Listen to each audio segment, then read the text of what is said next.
China is trying to influence and interfere in the upcoming U.S. elections. U.S. Secretary of State Antony Blinken says there is evidence of this in an interview that he gave to CNN in Beijing. Blinken marked the end of a three-day visit to China by saying that Washington is trying to cut off the interference attempts. Blinken also highlighted concerns about China and other countries playing on social divisions in the U.S. to influence campaigns. During his visit to Beijing, Blinken repeated Washington's message to Beijing that China should not interfere in the elections. The U.S. President Joe Biden had said the same thing to his Chinese counterpart Xi Jinping at the San Francisco summit in November last year. Xi had pledged that Beijing will not intervene in U.S. polls. Canada has also accused China of interfering in their polls, but Beijing repeatedly denies the accusation. Another key point Blinken raised during the visit was China's support for Russia's war efforts.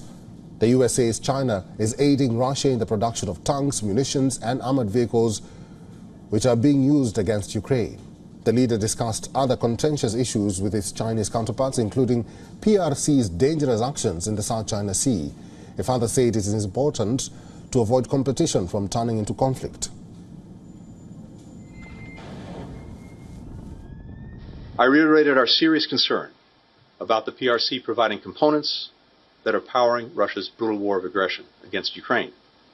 China is the top supplier of machine tools, microelectronics, nitrocellulose, which is critical to making munitions and rocket propellants, and other dual-use items that Moscow is using to ramp up its defense industrial base. Well, Blinken, an avid musician and guitar player, also made it a point to snap up a Taylor Swift album during an unexpected detour to a Beijing record store.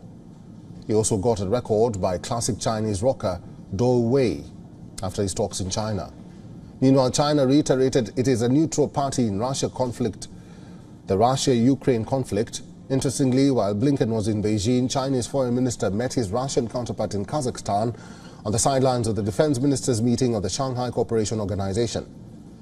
The Chinese minister said maintaining close ties with Russia is of particular importance.